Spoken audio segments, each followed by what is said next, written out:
All right, let's dive in. We've got this stack of source material you shared focusing specifically on market analysis and forecasts today.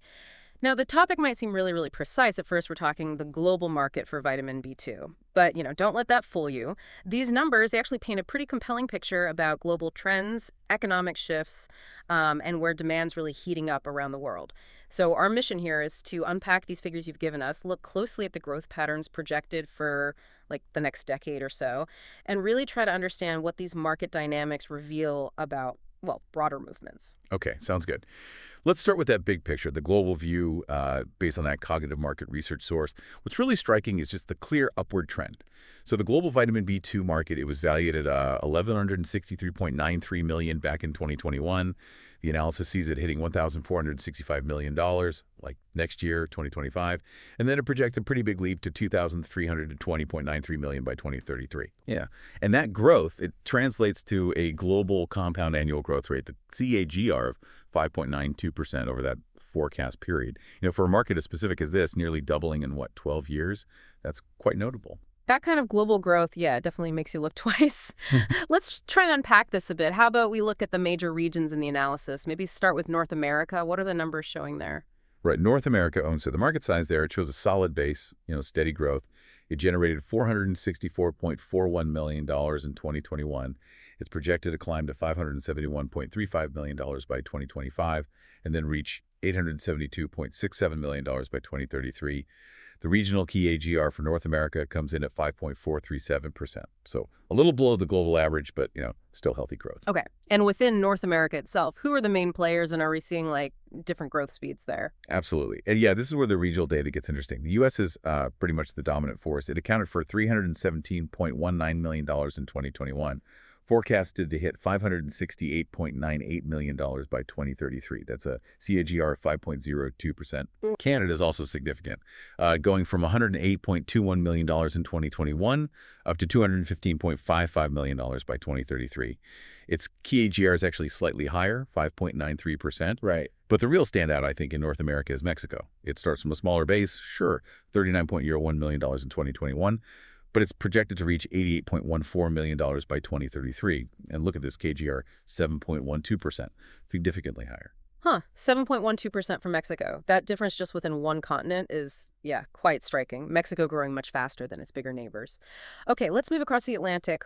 What about Europe? What picture do the numbers paint there? Europe, right. It represents a substantial market. $330.56 million in 2021, expected to reach $410.2 million in 2025, and forecast to grow to $633.61 million by 2033.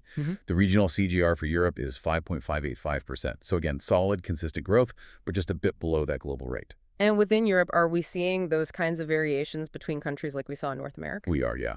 Definitely. The UK, for instance, shows strong growth within Europe. Started at $66.77 million in 21, projected to nearly double to $143.2 million by 2033. That's a CAGR of 6.56%. Wow. Strong for the UK. Germany, too, demonstrates robust expansion, from $51.24 million up to $105.81 million over the same period. Yeah. To 6.24% CAGR. France is growing steadily, too, 5.74% CAGR, going from $42.31 million to $82.69 million. But then you see a different trend in places like Italy and Spain. Italy's market, it grew from $25.78 million to $42.45 million, but the CAGR is notably lower, 4.11%. And Spain is very similar, a CAGR of 4.10%, increasing from $32.73 million to $52.59 million. So slower growth there. Interesting. Then you have others listed like Sweden, Denmark, Switzerland, Luxembourg. They all show steady growth, mostly in that 4-6% CAGR range. And interestingly, the rest of Europe category, that's actually growing a bit faster, 6.36% CAGR.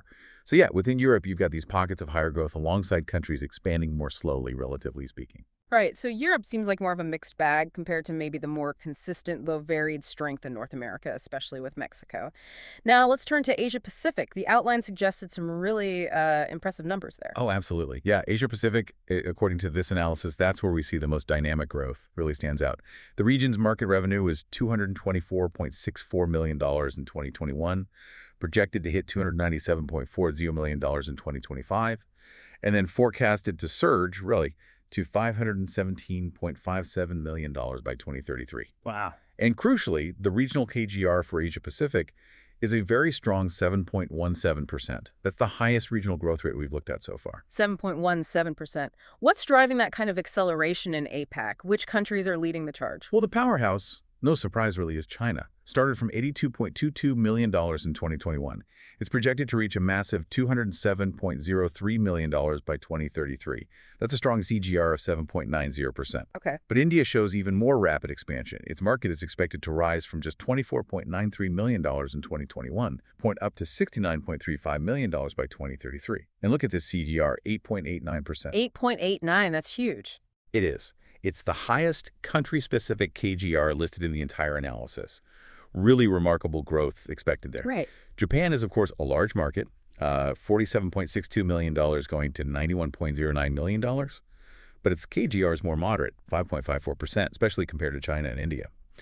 South Korea also shows robust growth, though, from $28.30 million to $63.66 million. That's a 6.96% KGR. The source also points to steady growth in Australia, Singapore, Southeast Asia, and Taiwan. They generally fall between like 4.4% and 6.6% CGR. But interestingly, the rest of APAC's category, that shows a much lower CGR, only 2.91%. So it suggests that this really rapid growth is quite concentrated in those major economies we just mentioned. Yeah, that contrast between the leaders and the rest of is really quite stark in APAC. Okay, let's look at South America next. Okay, South America. It's another region showing growth that's, above the global average. The market value there was $69.84 million in 2021, projected to reach $89.37 million in 2025, and $143.90 million in 2033. The regional CAGR is solid, 6.14%. Within the region. Brazil is the largest market by a significant margin, growing from $32.33 million to $65.33 million. But while Brazil is the biggest, the source points out that countries like Colombia and Peru are showing particularly strong growth rates. Both have KGRs over 7%. Over 7% for Colombia and Peru. Yeah. And Argentina and Chile also contribute with steady growth. And the rest of South America grows too, from $7.33 million to $13.67 million. Got it. How does the Middle East compare? The Middle East also shows strong acceleration in its market revenue. It increased from $44.23 million in 2021, projected to $95.16 million by 2033. That gives it a regional TGR of 6. This audio was created with Podcastle.ai. $6 million by 2033.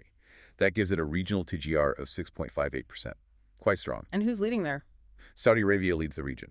It grew from $17.47 million to $40.54 million, with a 7.23% CAGR. High growth there, too. Yeah, and what's notable here is that several other key contributors like Turkey, the UAE, Egypt, and Qatar, they're also growing rapidly. They seem to cluster between 6.2% and 7.2% CAGR. Interesting. So it suggests a pretty broad-based increase in demand across multiple economies in that region, not just one standout. Okay, that makes sense. Finally, then, let's cover Africa. Right, Africa. It represents the smallest market segment globally, starting at $30.26 million in 2021, projected to reach $58.02 million by 2033. The regional CAGR for Africa is 4.91%. So that's one of the lower regional growth rates we've seen in this analysis, definitely below the global average. Okay, 4.91%. And the key markets within Africa? Well, South Africa is currently the largest market, $11.59 million in 2021, projected to $20.42 million in 2033. But Nigeria is close behind and actually shows faster growth based on these numbers. It goes from $8.2 million in 2021 up to $16.54 million in 2033. So Nigeria might overtake South Africa if those trends hold. Potentially, yeah. And the rest of Africa category also shows decent growth, pretty much doubling from $10.47 million to $21.06 million. Okay, right. We've covered a lot of ground there, region by region, country by country. Just looking at the raw numbers for market size, projected growth. Yeah.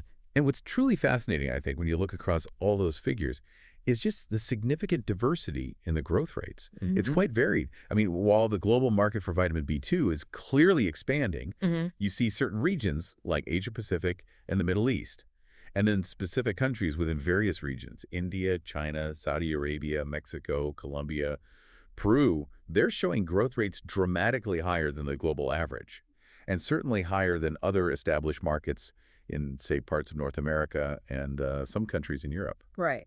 It really makes you wonder, doesn't it, what underlying factors could possibly cause such a specific market like vitamin B2 to behave so differently from one place to the next? Exactly. That's the key question, isn't it?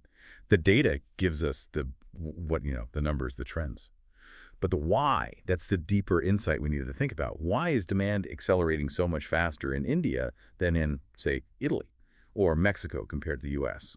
These differences, even for a single compound, they hint at larger shifts, maybe in consumer health focus, regulatory environments, specific industry developments like animal feed, perhaps, in those high-growth areas. So we've taken a deep dive into this vitamin B2 market forecast based purely on the source material you provided from cognitive market research. We've seen that overall global growth expected to push the market past, $2.3 billion by 2033. And we've explored that regional breakdown, highlighting the powerhouse growth in Asia-Pacific, the surprising acceleration in Mexico, and the more varied landscape in Europe and other regions. And understanding these specific market trends, even for just one compound like B2, it isn't really just about the vitamin itself. It offers you this kind of micro-level view on macro-level things like global economic shifts, changing demands related to health, food production, possibly animal nutrition, across very different populations and economies. Absolutely. And here's where it gets really interesting, I think. We've walked through all these numbers. We saw some countries with CAGRs near 9%, others down closer to 4%, based purely on this market data we've discussed. What specific factors do you think are most likely driving this really stark disparity in vitamin B2 demand across the world? Something for you, the listener, to chew on as you reflect on these figures. Sometimes you look at a label, maybe on your cereal or vitamin bottle, and you see riboflavin or vitamin B2, and, well, you probably don't give it a second thought. Right. Seems pretty basic. Exactly. But it turns out this little vitamin is actually a surprisingly huge player in global health, nutrition, agriculture, even trade policy. It's really fascinating, isn't it? How something so, seemingly simple is just so deeply woven into these massive, complex systems all over the world. Yeah. It's definitely more than just a line item on a nutrition panel for people. Absolutely. And today we're going to unpack just how dynamic the world of vitamin B2 really is. We'll be drawing all our insights directly from the source material you shared from cognitive market research, the real authority in market intelligence. And our mission really for this deep dive is to pull out the critical insights from their analysis. So identifying the key forces driving this market, the big hurdles slowing it down, and the emerging trends that kind of point to where it's heading. We're looking at the data provided to understand what's actually shaping this whole market. Exactly. Okay, let's kick off with what's really propelling the demand for B2 right now. Where does the data say the biggest pull is coming from? Well, according to the source, one sector stands, head and shoulders above the rest. Animal feed. Animal feed, really? Yeah. They estimate that around 70%, that's 70, of the global demand for vitamin B2 is actually driven by industrial animal farming. 70%. Yeah. Wow. That's a staggering figure. So I'm getting this right. The health and growth of chickens and pigs is the single biggest factor dictating the global demand for riboflavin. Precisely. It's absolutely crucial for ensuring efficient growth, maintaining health, and boosting productivity in those really large-scale poultry and swine operations. Okay. And, as global populations grow and the demand for meat and dairy just keeps climbing, Right. the need for fortified animal feed that contains B2, it escalates right along with it. Wow, that connects a nutrient to your dinner plate in a very, very direct way. Yeah. So what's the next major engine then? The next one is we're seeing a really strong surge in consumer interest for foods that are both fortified and what's often called clean label. Clean label, right. And this is where vitamin B2 becomes really versatile. Because it's not just a nutrient here, is it? It has another function. Exactly. So it serves as a vital nutrient enhancer, boosting the nutritional value of everyday foods. But it also functions as a natural food coloring. It's known as E101 on labels. E101, gotcha. So for companies trying to move away from synthetic additives and really appeal to that clean label trend, B2 offers a perfect kind of dual purpose ingredient. And the source mentioned its use in staples like flour. Yes, they point out that over 30% of global wheat flour is now fortified, and that number is actively going up. 30%, okay. And this just reflects, consumers wanting to get more essential nutrients from the foods they already eat regularly. It pushes demand for fortifying ingredients like B2. That makes perfect sense. People want their basic groceries to, contribute more to their health. What about the third big driver mentioned? That would be the expanding pharmaceutical and nutraceutical sectors. Vitamin B2 is pretty much a standard ingredient in most multivitamin formulas, and those popular B-complex supplements you see everywhere. Ah, yes. The ever-growing supplement aisle. Right.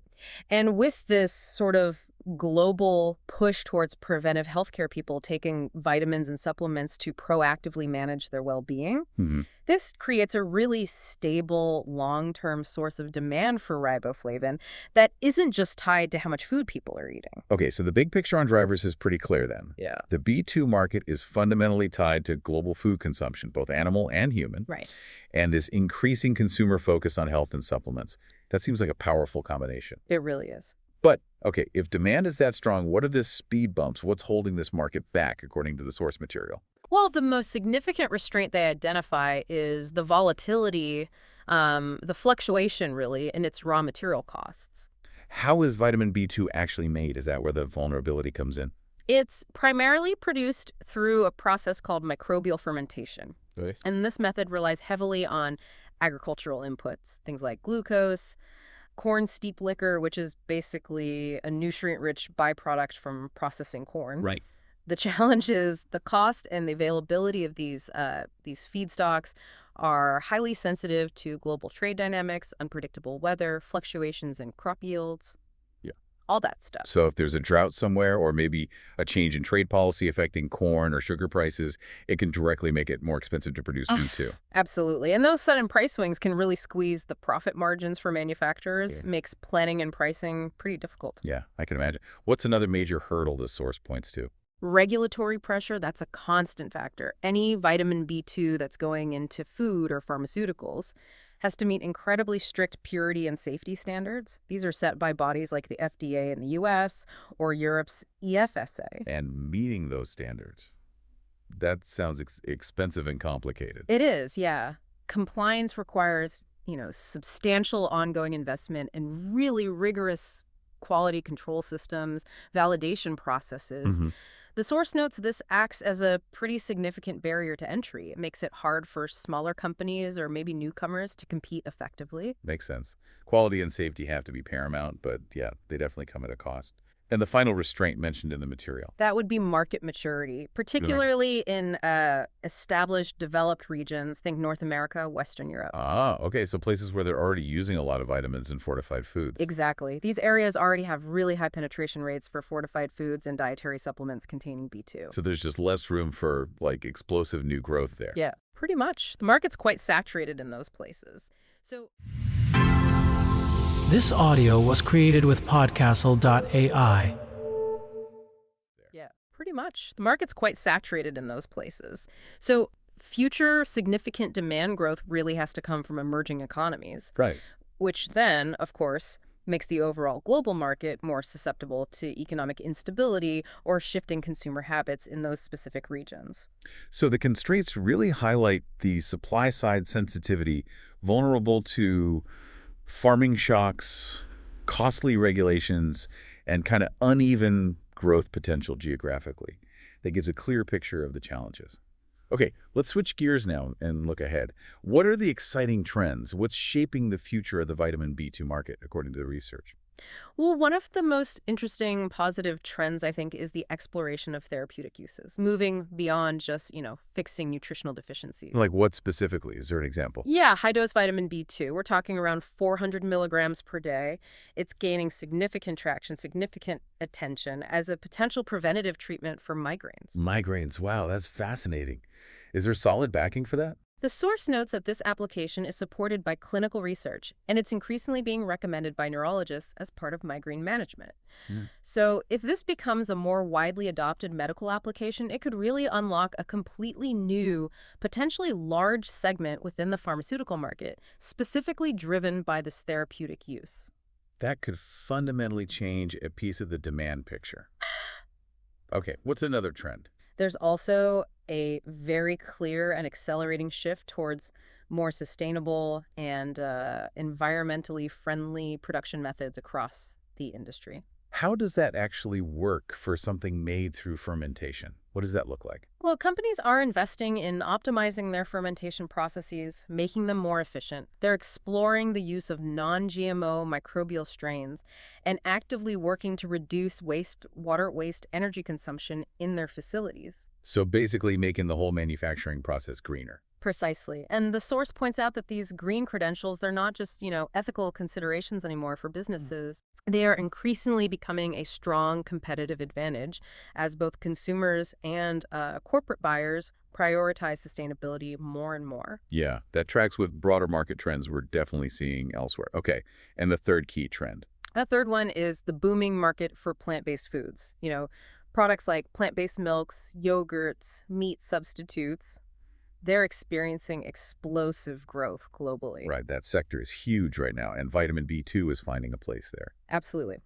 As brands develop these plant-based alternatives, they are turning to ingredients like vitamin B2 to fortify their products. Ah, They want to ensure they have robust nutritional profiles that, meet the expectations of health-conscious consumers who might be transitioning away from animal products. It's about making sure these plant-based options aren't sort of nutritionally lacking in comparison. gotcha. So the future looks potentially bright with these therapeutic angles, greener production, and helping fuel the plant-based revolution. Now, the source also brings in something external, the impact of global trade and tariffs on this market. Can you elaborate on that? Yeah, this is where we really see how interconnected everything is. Yeah. According to cognitive market research, potential external factors like the mentioned Trump 2025 Liberation Day tariffs, Okay.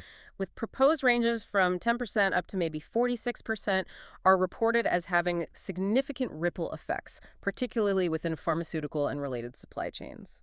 So how does that hit the vitamin B2 world specifically? I mean, it's a vitamin, not exactly a complex drug. Well, the source notes these kinds of tariffs increase costs for key inputs, things like active pharmaceutical ingredients or APIs, that's the core active part of drugs, Right. but also medical packaging, even production machinery. A lot of this stuff is sourced from countries like China and India. And while this impacts the broader pharma industry, it directly affects the vitamin and supplement sector, which includes, vitamin B2 production and distribution.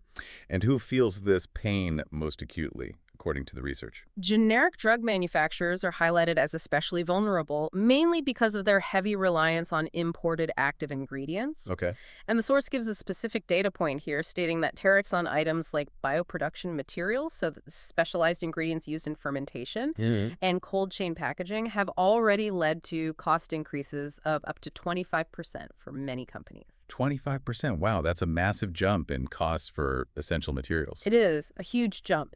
And contract manufacturing organizations, the CMOs who produce vitamins or supplements for other brands, they're finding it difficult to source affordable alternatives. The impact even filters down, apparently, to clinical trials, which face delays because of tariffs on imported diagnostics and trial phase drug components. So with this kind of external volatility hitting supply chains, how are companies, including the vitamin B2 producers, responding? What does the source say they're doing? Well, this climate, according to the source, has made market research absolutely critical.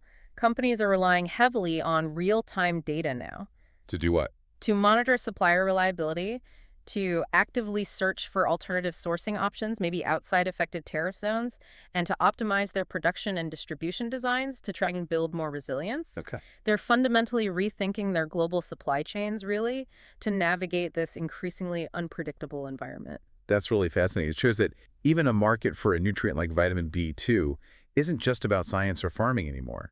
It's deeply intertwined with international trade disputes and complex global supply chain strategy. Exactly. It really underscores how seemingly disparate global forces can converge and shape even relatively niche markets like this one. So wrapping up this deep dive then, it's clear the vitamin B2 market is far more complex than it might first appear.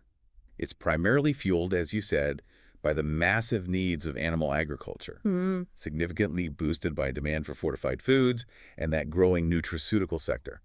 But it faces real headwinds from raw material cost volatility, the expense and complexity of regulations, and the saturation of developed markets. Yeah, that sums up the core dynamics. Yet the future holds some exciting potential. Therapeutic uses like migraine prevention, a strong push towards sustainable production, and finding its place in the booming plant-based food industry. Right. Lots of potential shifts. And all of this is unfolding within a global landscape that's increasingly buffeted by external shocks, like these trade tariffs, forcing manufacturers to become much more agile and data-driven in just managing their supply chains. It's truly a market story that spans farms, factories, pharmacies, and, yeah, political borders. It really does make you pause and think, doesn't it? Given how deeply something as seemingly unassuming as vitamin B2 is woven into such diverse global systems, from literally feeding the world and improving public health to navigating complex international trade rules and pushing for environmental sustainability, what other seemingly simple everyday things out there might be similarly driving incredibly complex, large-scale global dynamics right under our noses? That's a great question. Definitely something to ponder next time you glance at that ingredient list. This audio was created with podcastle.ai.